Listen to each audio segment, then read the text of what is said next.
Пры мікрафоне Павел Свердлоў, таксама тут у студыі карэспандэнт Роман Пратасевич, а наш госць гэта Лоуренс МакКёун. Hello, Laurence. Hello. Лоуренс — гэта ірландскі пісьменнік, драматург і сцэнарыст, колішні баец ірландскай рэспубліканскай арміі, колішні галадоўшчык у вельмі славутай галадоўцы, падчас якой Маргарет Тэтчер атрымала эпітэт «жалезная ледзі», а некалькі галадоўшчыкаў памёрла. Чалавек з вельмі багатай гісторыяй і жыццёвым досведам. Зараз мы пераходзім на ангельскую мову, каб усім было зразумела. Гэта размова будзе з субтытрамі па-руску і па-беларуску, не ведаю яшчэ пакуль. Роман, табе слова. First question. I know that you all as well was a part of IRA. How it was and when you first joined it and why you decided to join it? Yeah, I was born in 1956. I lived out in the country in County Antrim, which is about 20 miles from Belfast. And it was a very peaceful time then, and it was only whenever I was about 12, 13 that we had civil rights protests. And I think it's important to remember that the conflict in the north of Ireland didn't start with IRA. It started with peaceful marchers campaigning for very basic demands, which was an end to discrimination in employment and an end to discrimination in housing. So very basic rights. And I suppose 1968, you had other, like in America, you had Martin Luther King and campaigns in for rights for black people, and you had riots in Paris by students and such. So probably 68 was a time of upheaval. And I think that in my situation, in my country, it was the first generation who had good access to third level education. Prior to that, working class people couldn't get. So it was now students who were probably becoming more aware of the conditions. I always think that my parents' generation kept their heads down.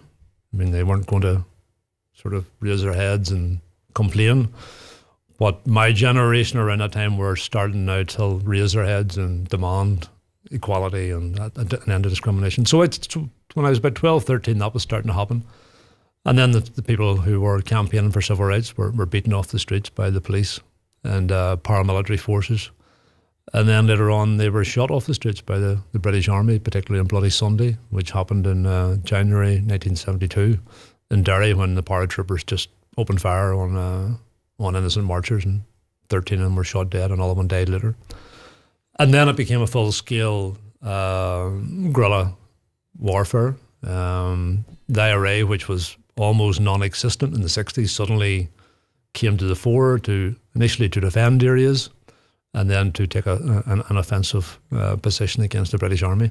So I was growing up with that happening. So by the time I was 16, I'd become more interested in what was happening around me, more interested in Irish history and how the north of Ireland had been created, artificially created in 1921.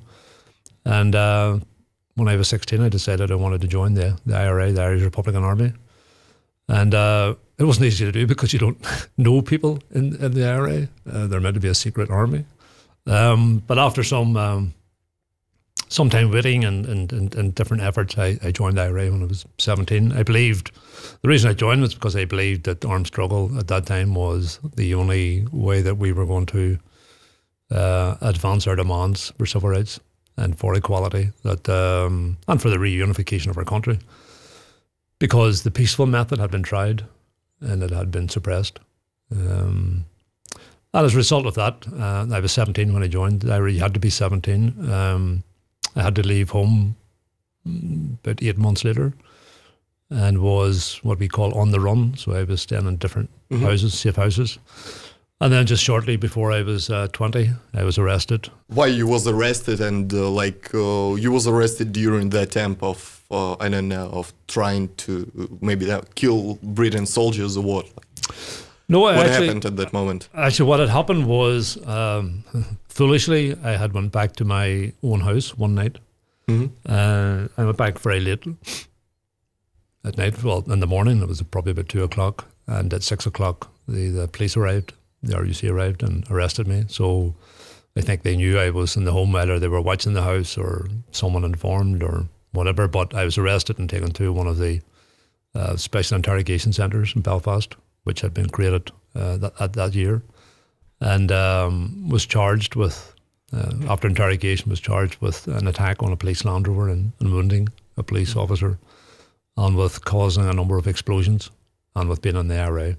And the following year was then sentenced to life imprisonment. And 1976 was a very special year because there was a whole new legislation introduced on the 1st of March 1976. Prior to that, prior to March the 1st, people who were arrested because they were involved with the IRA or loyalists were regarded more or less as political prisoners. So they wore their own clothes and they didn't do prison work. They did education, political education, etc., etc. But from the 1st of March 1976, there was a new law introduced by the British government that regardless of what you were charged with, you were just a criminal. There was no such thing as a political offence. And what that meant was you would wear prison clothes and you'd do prison work and you'd be integrated, such thing. And Republican prisoners refused to go along with that regime. And started a hunger strike. Well, that's what it led to, but there was 5 years before a very intense protest. Like our first thing was we refused to wear the prison uniform, which meant we were then kept locked in cells in solitary confinement 24/7 with only a blanket to cover ourselves in. We were naked otherwise. And then in 1978, that protest intensified into what was called a no-wash protest. We didn't get access to the toilets. So our walls and the cells were covered in shit, basically, excrement. We didn't wash. I didn't wash for 3 years.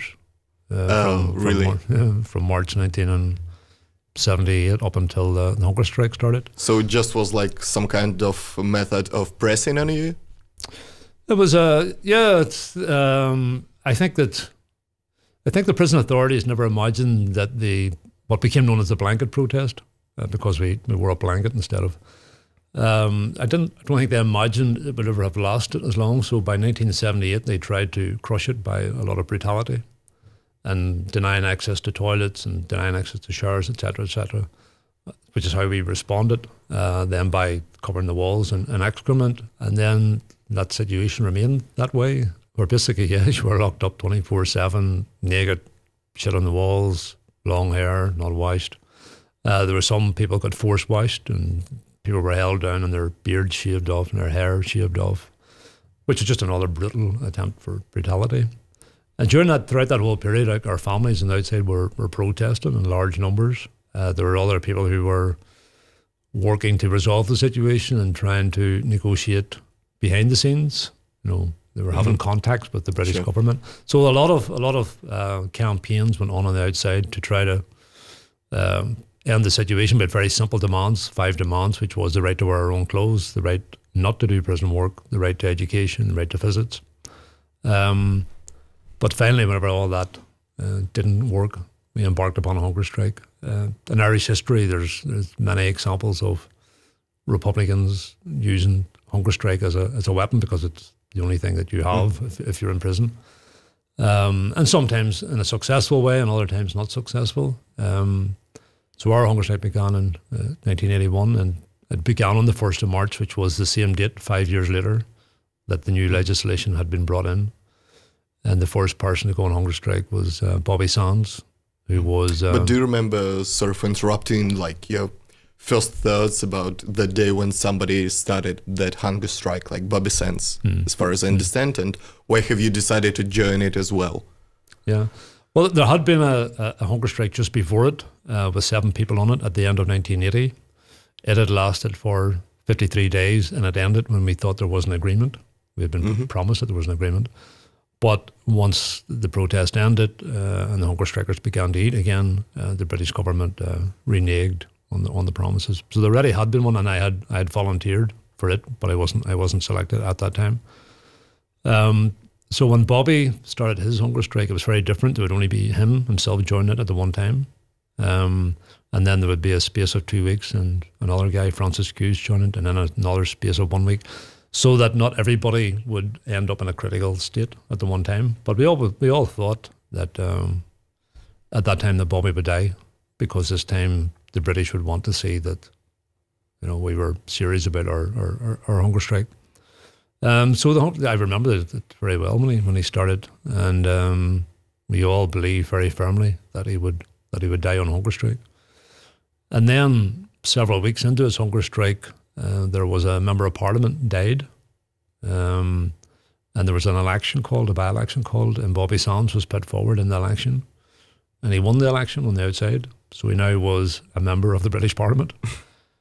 So we suddenly thought that, well, I mean, if he's a member of the British Parliament and the British government is saying he's a criminal, but if he's a member of Parliament, then he's obviously not a criminal. He's a political person, and its community recognise him as political.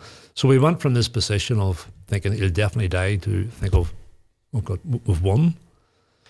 But then a few days after his election, it became clear that the British government still wasn't going to move, that it didn't matter that he was now an elected MP. And yes, after 66 days, he died. And I suppose then we realised that if they've now let a member of Parliament die, they'll also let the others die. At that time, there's 3 other people on hunger strike. And that's what happened. And we never imagined at the start that there would have been 10 people eventually die on hunger strike, but there was. As one person died, another person joined the hunger strike to take their place. And I had volunteered for the first hunger strike and wasn't selected, and I volunteered again for the second one. And the reason I volunteered was because I was, I believed in what we were doing. I believed that I was a political prisoner and not a criminal. I believed that our objectives were minimal. I was 24 years of age. I was single, wasn't married, didn't have children. So there were people on the hunger strike who were married, who had children, and who died on hunger strike. So they were taking like a higher risk because they had families. Yes, I'm saying it's even a bigger sacrifice on their part because they went on hunger strike and they died on hunger strike, but they had families. Whereas in my case, I wasn't. I was single, so I thought it was maybe even easier for me to make that decision. But there was about 100 prisoners volunteered for the hunger strike. And yes, there were 10 died. So I joined the hunger strike on the 29th of June after 4 prisoners were already dead at that stage.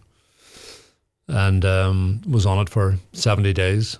And well, it's very long, so there is a logic question about your hunger strike. You was just like drinking water and eating no food, as far as I understand. Yeah. Just drank water and took salt, because you need salt for your brain, for electrical impulses. And you're advised to try to drink at least 6 pints of water a day.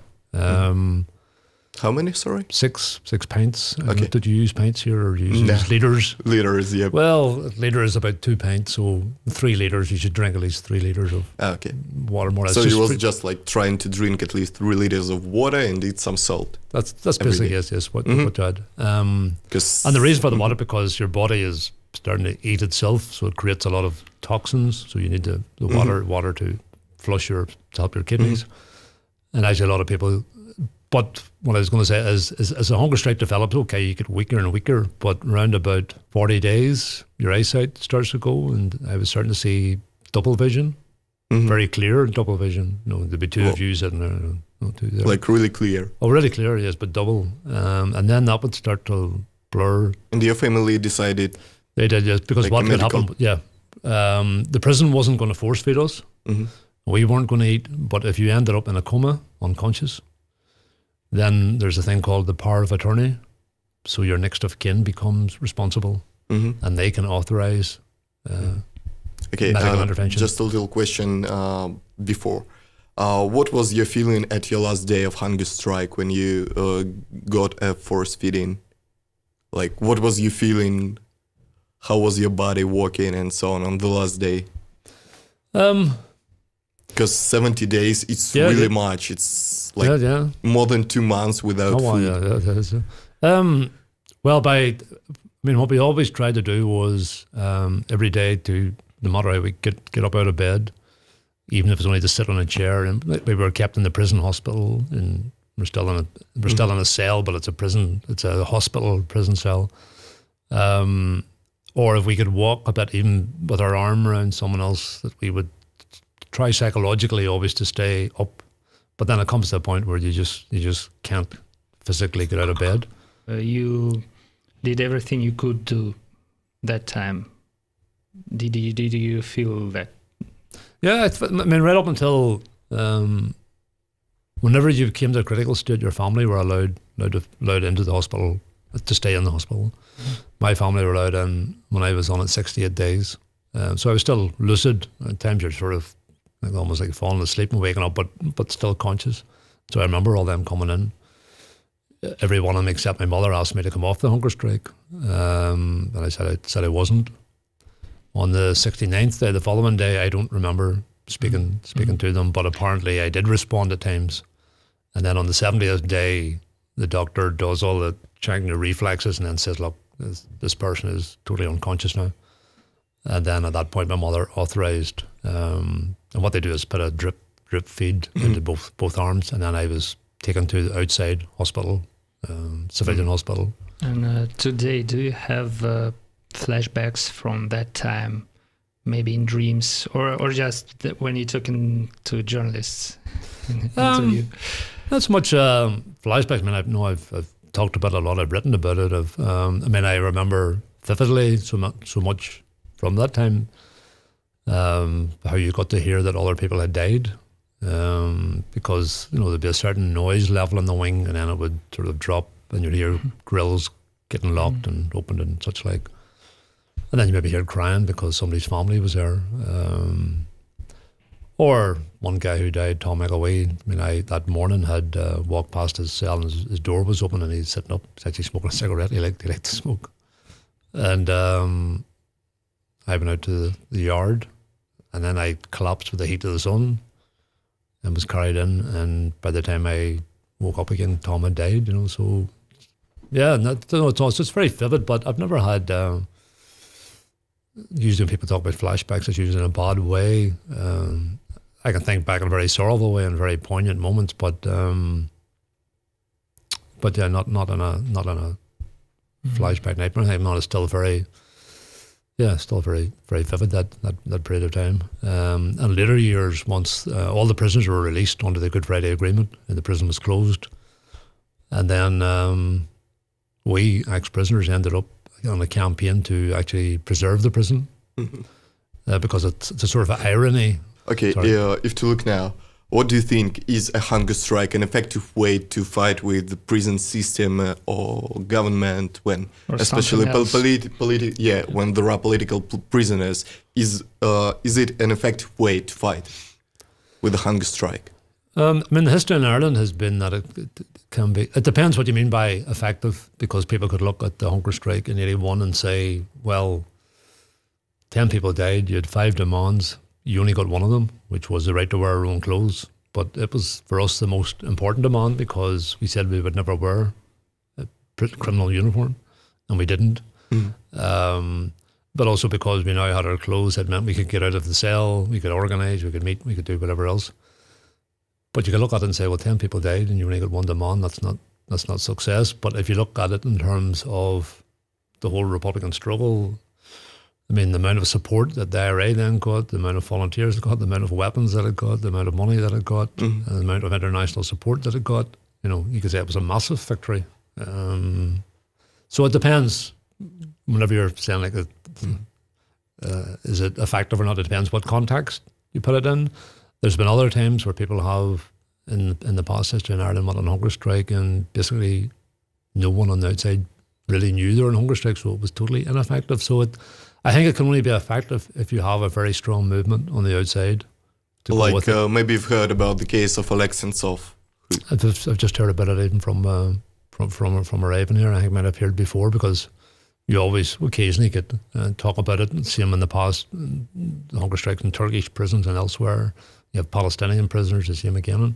So hunger strike is a fairly common practice. But yes, unless it is supported by an organised campaign on the outside, social media, whatever else, then otherwise it can just suit the prison authorities. If someone dies on hunger strike, well, that's one less, Whereas if it's well documented and well publicised, then it changes the situation in some group, even though the person may die in the middle of it. But there has been a success or a victory to what there was that they were struggling for. But it's a big, it's a big decision, you know. Sure, because you can die in every moment, in fact.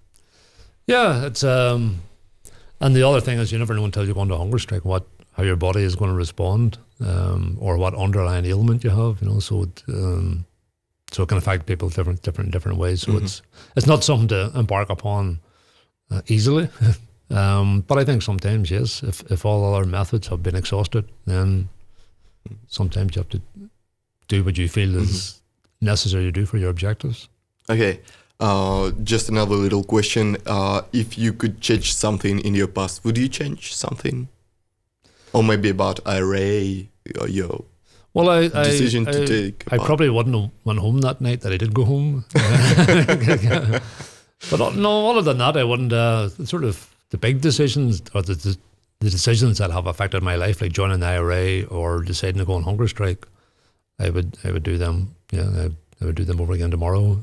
Anything else I would change would be minor, probably more like personal, social things. But no, I mean, okay, you come in. I was in prison for 16 years, and people can say, "Oh my God," and on a hunger strike for 70 days. But what you also learn in prison, the comradeship you have, the camaraderie, the joy, the writing. You know, it's not just all. Well, it's what you make it yourself, and it's how you build. And I mean, the prison was meant to break us, and I think we broke the prison. And we turned it into an educational camp, training camp for the IRA. So I think it's always about struggle, it's about hope, it's about having objectives, it's about having comradeship, it's about sharing, it's about debating, discussing, and they've always been a sizable number of people, and they're always a minority, but if they come together and they share particular ideals and particular objectives, then it's amazing what you can achieve. Okay. I'm as well, I think, interested, not only me, but all the other people, like, what do you think about today's politics, and what is your mission today for the world after all the things you've passed through? Well, specifically in Ireland, but I suppose you can also apply to the world. I mean, the whole conflict in Ireland started because our country was partitioned, divided in 1921, but then after that there was a lack of basic civil rights and equality, particularly for the Catholic nationalist community. I think that situation has changed dramatically. I think it changed dramatically because of the IRA's struggle. I would prefer that we didn't have to have that struggle, but I'm glad that we pursued it and ended up to where we are today. There are still a lot of issues to bear, because I think that people who have power always want to hold on to that power. So whenever it comes to giving equality, they think that they're losing something by giving someone else equality, whereas everybody gets something equal. I would like to see that. I suppose that has been the big lesson for me coming out of it. It's about wherever you are in the world, it's about justice, it's about equality, it's about everybody, regardless of their skin colour, their language, their religion, their sexual orientation, able-bodied, disabled. They're all human beings and all should be treated with the exact same rights and courtesy and everything else. And it's a very simple thing, but it's missing in so many places. And we're still trying to do that in Ireland, to move that situation forward. I'm very hopeful, even though at the moment in the north of Ireland the government that was there has collapsed and has been down for the last almost 2 years, but it will eventually come back in one shape or form. We are slowly coming to the end by the time, so there are just two questions. The first question's like a part of army who was trying, to fight for your land's freedom. What can you say to people who are still fighting for it? I mean, not in Ireland, but worldwide. What will you advise? I'm always very reluctant to advise, as in, I suppose, in tactics, but I suppose what I've always thought, and I regret that we ended up having to have an armed struggle, but I think that was forced on us. I think there are situations where that happens, that's